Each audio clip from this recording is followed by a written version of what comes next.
Hello everyone, Sherry here, and it has been like almost all the Columbine banner, like the 2 weeks. I think it has been like 10 days or 12 since I ended Nod-Krai quest, and I wanted to give my opinion. I will be giving one for the full Genshin me after coming 3 years. There will be a video about that. I want to talk about that, and it has been a really fun experience. So, but yeah, let's go with Nod-Krai because I give my opinion for part one, but then everything and started to use come together, so I decided to use wait and do a full review of the quest. First of all, the part two starts with us going in the case that Lightkeeper was killed, Flint is the suspect, and all that it was actually that story, that part of the story for knowing a bit about Flint is really good. We get to see his teleportation with the lantern when it's really close. It's like really good to see. Then we get into the rear part where we have the heart and Rear wants to be revived. He ends being revived. We fight with him.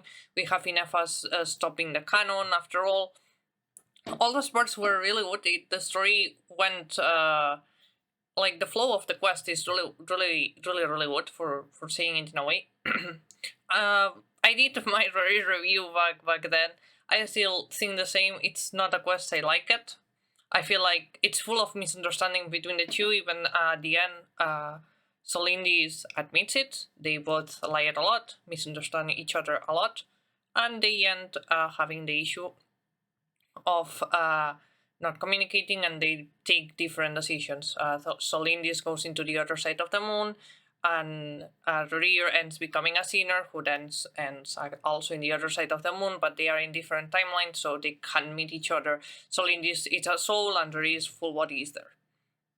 So we go into the part where after that quest, which I already did a review, I ranted a lot, but I still think it's a good quest in the sense of it flows perfectly into the Nefer quest, which we get to see Nefer, we get to see one of the powers like the Evis King power.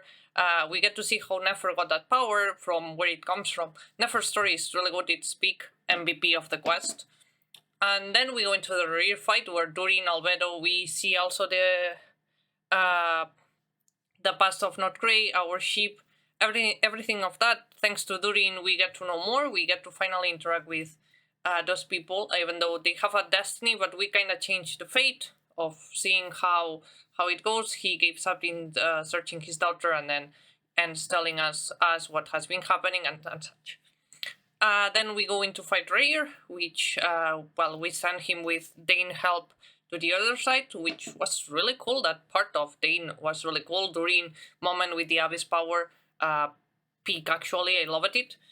And then we go into the Columbina wants to go back to the moon, but she disappears because no one remembers her name. So Tivat was already kicking her, but now it's even more kicking her because she's like doesn't have a full name, and that's something that ties her back to Tivat, which actually was really good to see all the quests meet finally Nicole, which one of the best characters in the quest. I love it, Nicole, and all she does. We also meet Alice finally, which made me really happy, and we finally found that she actually has a name she gets for herself, that is Columbina Hyposelenia, which after all she finally can go back to the moon, but then Dottore happens, who wants to who wants to use the power of the moons for become himself a god, which he ends failing, but here Columbina goes to the other side.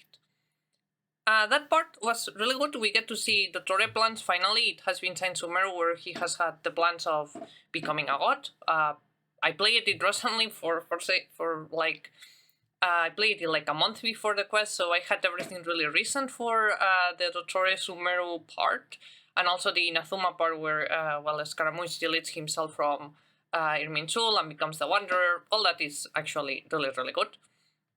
But yeah, we finally see Dottore getting to his idea of becoming a god, and he creates a false moon, which is when he kidnaps us and starts to convince us, to try to convince us to go to his side, which that part actually, while I was kind of busy in my stream when I was playing it, I have to admit that all he says makes sense, and he has really good points, but we have like a destiny, an idea to fulfill. We want to see what our brother told us, go to the end of the trip and see for yourself, which that part was actually so good. Then Wanderer appears thanks to Albedo and Durin, who learned how the cages work, because Dottore was trying to absorb Nod-Krai, and that part was actually quite big. Finally, like since Dottore totally forgot him, he appears, saves us, uses all he can to save us, and we are free.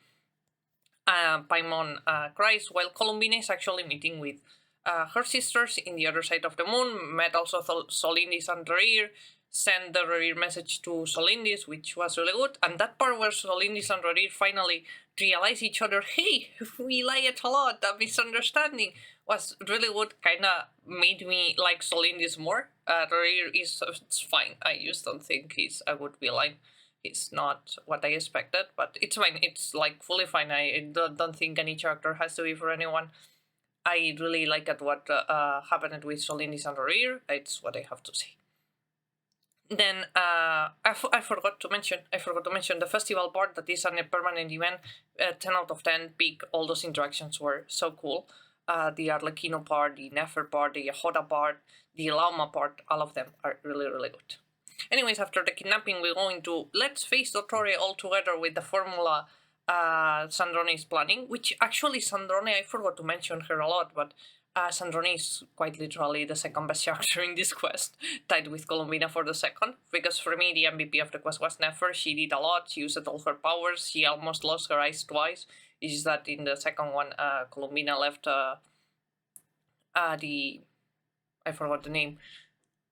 The Kovaki her Luonotar. Thank you. It was Luonotar who was left there, and Luonotar helps Nefer not lose her eyes once again. But she sees all the past, all the Columbina ideas, and how Columbina was planning to come back. But we still needed Sandrone formula to get there. We also see the interactions between Columbina and her sisters, which are really good. I fully recommend watching it if you can. The 3 designs are so good. We also discover that, well, everything is a time loop or, a paradox, time paradox, where Columbina sacrificed her soul to Nod-Krai, her body was there and then resurrected thanks to leaving part of her soul in Luonotar, which, really good. Anyways, we go into the fight of the Dottores, we are gonna lose, but Sandrone had a plan which tricked Dottore and the formula is complete, and Columbina appears and we fight Dottore and win. The thing is that Dottore is not dead. We also get the new skin. We also get to know what happened with the airship, well, the spaceship, better said. And we get to see all the past and things that happened, more or less. And the skin has this part where the AI was the one searching for a planet that the twins can live on. Which I have to say, that part surprises me, that the skin had a lot of lore. Which I learned from a friend telling me was like, when you end the story, go to check the skin, it has a lot of lore. And I went to check it. It was immediately after seeing it, I went to check it. Then now we are done with Nod-Krai for now. We probably have to revive Sandrone. I'm guessing it's gonna be either a Fontaine quest or a Sumeru Fontaine quest.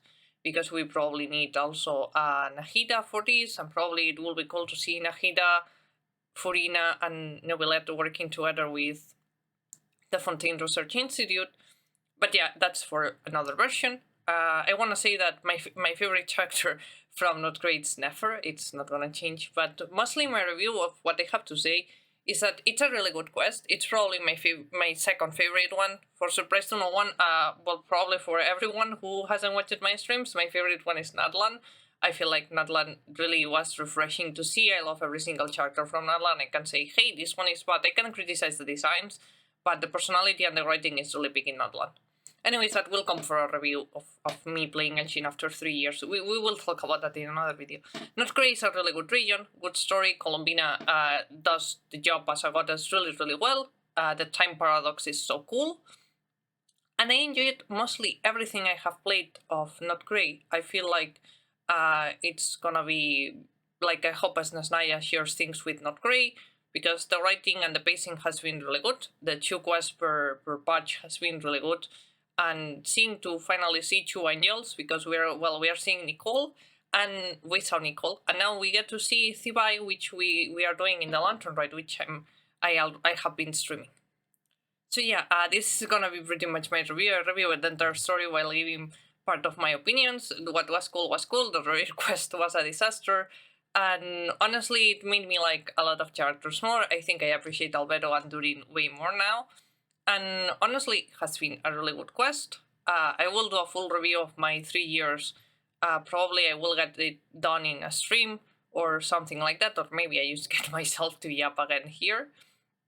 But yeah, that's pretty much it. The review is mostly done. It's my opinion, which it can change. Like if we get another quest and I don't like it, maybe I drop Nod-Krai score. For right now, it's 9 out of 10 for me, while Nadlan is a 9.2 out of 10. But we will talk about other regions in another video. Thank you so much for watching, and see you into the next one. Bye bye!